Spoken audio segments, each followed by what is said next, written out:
Hey, this is Matt once again. Welcome back to another video. This is a paid request for Carson. Thank you so much for that. For those interested in requesting any type of videos, feel free to send it. CashApp, PayPal. PayPal is usually the best way to do it. Links are down below in the info box. It could be any type of review, movie review, re-review, topic, tier list, commentary, reaction, video game playthrough for an hour, a full playthrough, whatever the case may be, a ranking, movie news, whatever the case. I'll get to it as soon as I can. And for those who sent them, thank you. I really do appreciate it. This is for Sesame Street, Season 1, Episode 1 from 1969. And I will say, this was interesting to watch as a time capsule to see how it started and such. Now, granted, to be fair, I have not seen a Sesame Street episode since probably...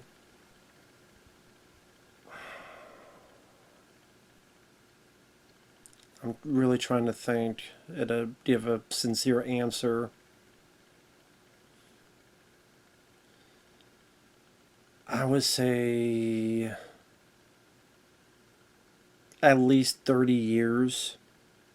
At least 30 years, at least. Because it would have been in the early 90s. Because I've said this multiple times before, but as I state, this may be the first time someone sees my video, or any of my videos, so I'll state it again. When I was growing up on a farm in Iowa, we had 4 channels. CBS, PBS, ABC, and another CBS. So technically 3 channels. I will more likely watch ABC than sometimes CBS, like the cartoons and stuff. Ninja Turtles was on CBS. Every once in a while I would put on PBS. Once in a while. This is like really, really early on in my life. Because, okay, to watch Sesame Street, Reading Rainbow, there's Where in the World is Carmen Diego, which I would get lost at what the hell they're talking about, but the way it was done seemed interesting. I know they play a lot of Doctor Who on there, on PBS. And I do remember from time to time watching Sesame Street during that time period. But I say it's been decades since I've seen any, but yeah, which makes it because I'm not the age for it, obviously. Not the age for it. But it is a program that is very... I don't know how it is nowadays. I don't know if they put woke stuff. I've heard they have, because it infects every fucking thing. But like I said, I can't confirm. But I mean, for the longest time, it was it's still going on today, but it's an institution for little kids. What I mean by that is, it could be a nice learning tool, a sense of comfort and warmth for little kids, to learn about counting, to learn about the simple things. Meet puppets and friendly characters, friendly people, and make you seem like it's your friend, make you seem like it's your confidant, make you seem like it's your like little quaint family away from your real family, so to speak. And I forgot these programs are about like an hour long.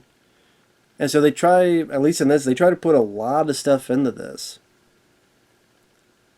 I mean, just a quick run through. There's claymation titles. There's, of course, the theme song. I guess the main gist is Gordon is bringing this little girl, Sally, on a tour of Sesame Street to ever meet an assortment of human and puppet characters. You have an appearance of Big Bird. You have an appearance of Oscar the Grouch. Which is interesting to watch with how different they look. That's what I mean by this was interesting. Like Big Bird lost. He didn't have his head. Like his eyes are like right up here, and okay. You know how Big Bird looks, but imagine if above the eyes, everything else was gone. Or he got shaved and bald or something. Like, there's nothing up top. It's just like right above the eyes, it's just like my head. There's nothing left. So that was a bit weird. That was a bit off putting. Like, what the fuck happened to Big Bird? And then the way he talked was like derp. Like a derp, like derp voice. I mean, dude, like, he wasn't all there. So thankfully they fixed that because, and I know it's funny. I have the picture over there of the like that's how Big Bird looks like supposed to be. But when you see the early versions, like Jesus Christ, what happened to the rest of your fucking head?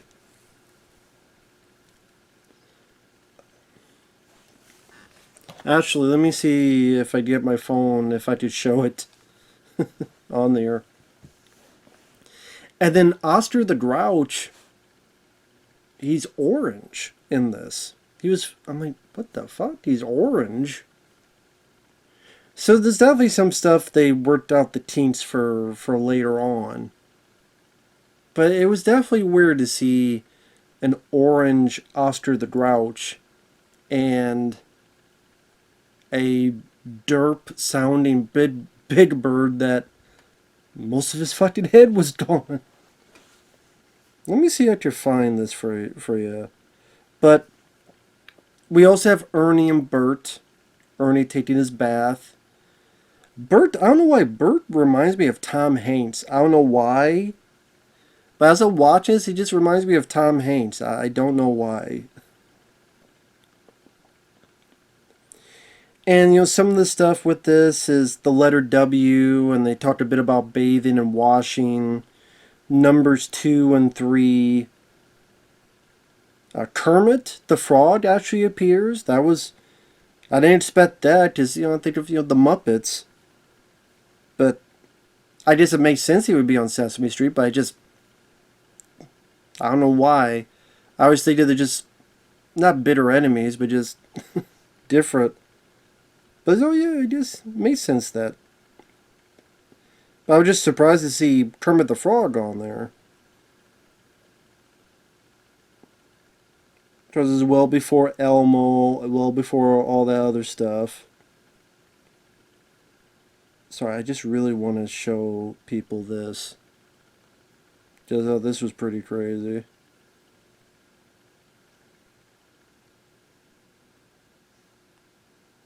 Okay.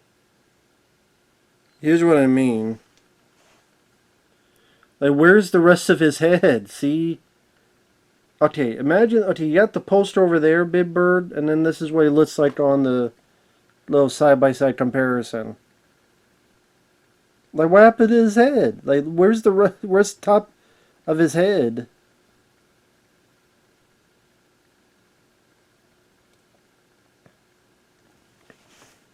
And let me look at Oscar the Grouch. They definitely improved Big Bird's look. And this one,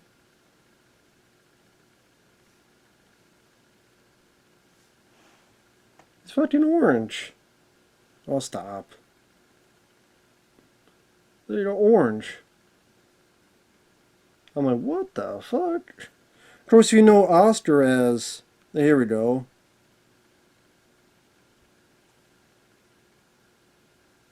Like, we have the... Oh, come on. We have the actual Oscar. And then we have... like, who the fuck is that? Yellow-orange Oscar. Like, what the fuck? Oh my god. It's fucking Reddit. Oscar spray paints his fur orange and goes around Oster spray paints his fur orange and goes around town calling himself Agent Orange to mock Vietnamese tourists. Jesus Christ, people. God damn it, man. Come on. Come on. What are you doing?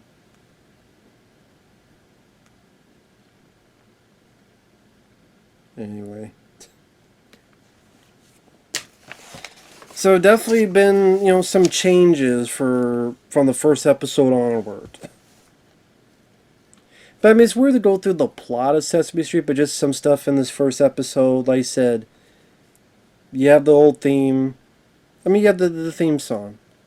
On Sesame Street. Gordon taking Sally on a tour. Big Bird with his derpy voice and missing most of his head. Ernie taking a bath that he calls the bath Rosie. Bert remind me of Tom Hanks. And a lot of little stuff they put in between. Solomon Grundy, apparently he takes 7 days just to wash half of his body. If it takes 7 days to wash half of your body, you're doing something wrong.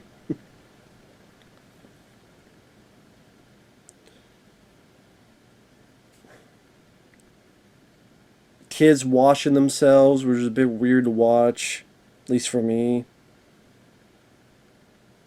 There's counting songs, like Count to 3, where they show an item like 3 peas or 3 crocodiles, cartoon style, and then it's like 1, 2, 3, that type of stuff. This is way before the count. So I don't know when the count was introduced. Then they go from that to milk and melting time and cows getting milked. Hey cow, I see you. I'm like, maybe that's not milk. But and then Ostrich and Grouch being orange. Talking about the letter S. Sam and Susie saw a seesaw, see some soldiers. You saw that right? Saw? I will admit one thing that I enjoyed more than I thought was from time to time it shows these dots across the screen. There's like 5 or so rows of these dots. And in a weird way, it's like they're just dots, and yet they kind of make them have a life of their own. So, for example, these dots come, but then one's late, and some kind of slowly eases through them, or they come in kind of sheepishly late. There's another one where one keeps being red, and they keep going back, and they keep going forward, and it starts being red again, and they keep going back.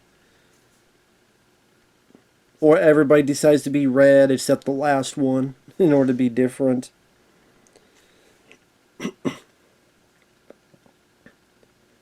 Or there's one that continues to be red and one goes and does like a try to change color on. No, actually, yeah, they change it to a different color.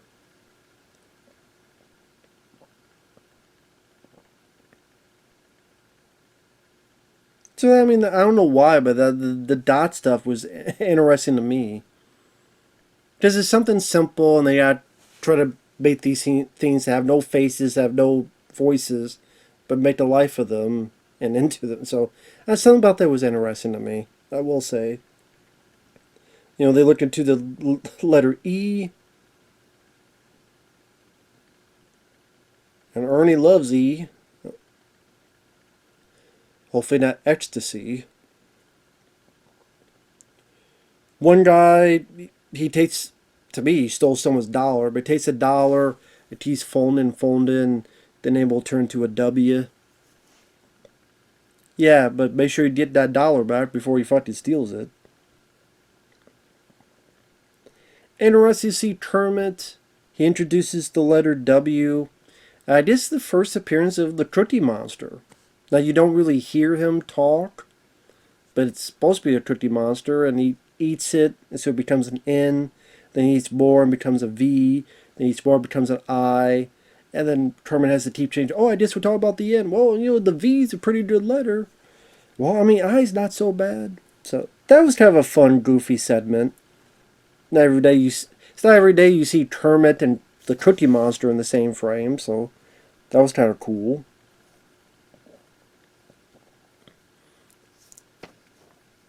It is one of those things that sometimes you just forget. You just forget how much, like, things are just the most obvious things in the world. You wouldn't know as a kid. You have to learn it. There has to be a first time to learn this stuff. So, like, okay, here's a W, a W, a W, and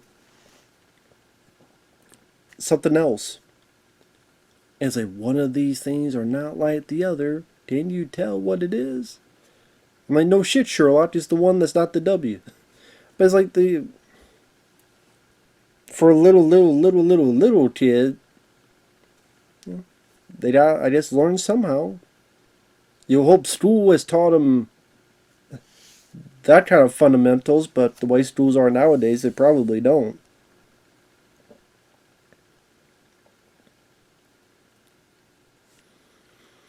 There's one kind of funny thing where Gordon, like the lead human in this episode, there's these puppets called the Anything Puppets or Anything Muppets, where they have no faces, nothing. So, hey, could you make us a face? So, eyes, hair, I'm a boy, I'm a girl.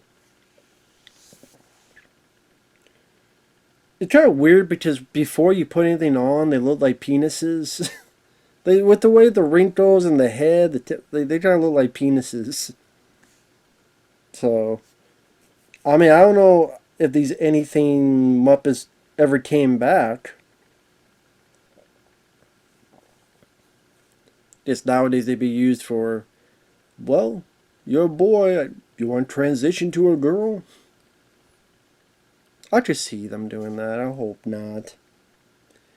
Just because I think when you're a young kid, you shouldn't be worrying about that kind of stuff. You should be worrying about numbers and letters and things that we do on a day-to-day basis. At least when you're a little kid. Like, just learn the basic fundamentals. Wait for that kind of stuff for much later on in life. Just saying. But yeah, I mean, it was nice to see the kind of the old school. I mean, just it was a time capsule. The way people were dressed, the way things are filmed, the old type of videography, cinematography. There's a nice step back into time, honestly. This is interesting to see the changes that would come. Like, again, this is before Cookie Monster was more of a thing. This is before Snuffleupagus, before Grover, before the Count. Again, Oscar was orange. Big Bird was missing most of his head.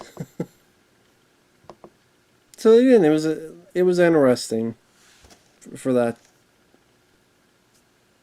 that time capsule back and to see how things changed and progressed.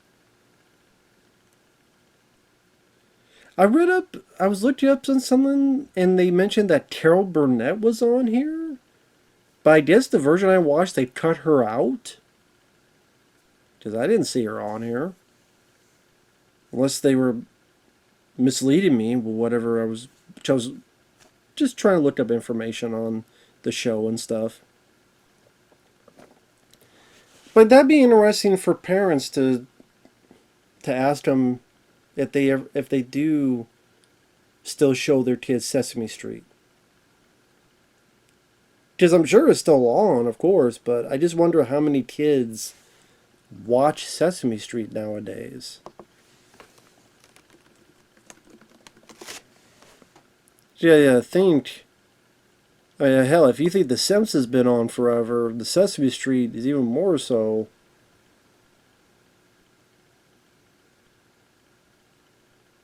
Oh, that's interesting.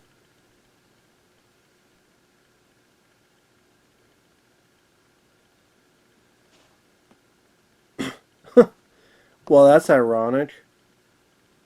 As soon as I'm doing this, Warner Brothers Discovery has opted not to renew its deal for new episodes of Sesame Street on HBO Max.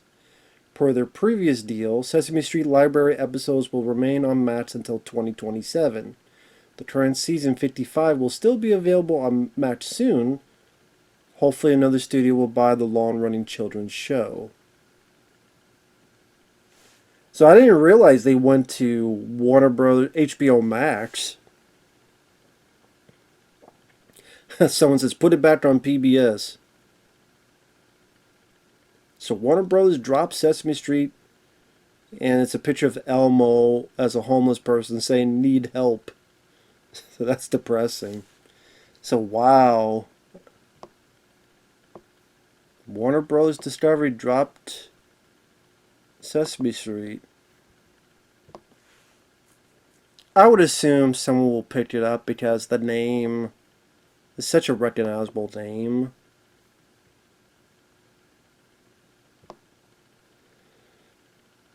Because that'd be crazy that would just end up being canceled. So I think eventually someone will, I would assume. Of course, I can't assume anything because I could always be surprised. Well, no, I expect anything so that I should not be surprised.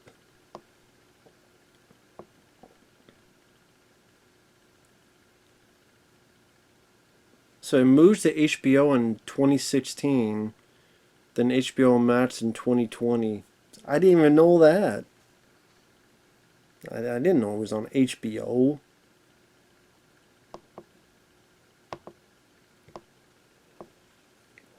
Well, now, the thing is, with less and less people watching actual TV, it's more about streaming.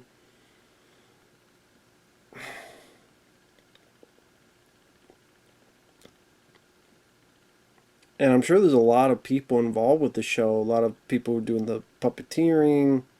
If they still have a lot of these, because it's not just one sitcom-like show where it just show, here's the characters, here's the backlot.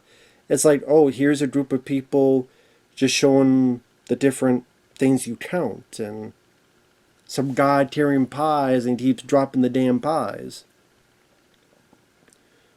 Or, you know, here's the person playing Kermit. Here's the people animating the dots and making them seem like they have a life of their own. And yeah, I don't know how it works nowadays on Sesame Street. If it is more like a kids sitcom type of thing, or if they do this thing where they still intersperse a lot of different other elements throughout. Yeah, I don't know. I said I didn't even know they were on HBO. I still thought they were on fucking PBS. But definitely, I mean, I never saw this episode, but definitely a trip down memory, nostalgia lane, I should say. And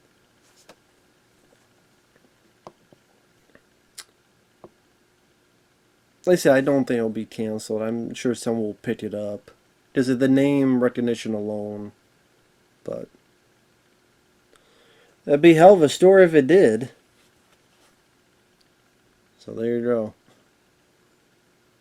But I mean, it's definitely, if you do it right, a sweet, good-natured, innocent show to help kids learn in a safe environment that will hopefully help take baby steps into adult or young adulthood and move on from there. So with that said, thanks for watching. Take care. We'll see you guys later. Bye-bye for now.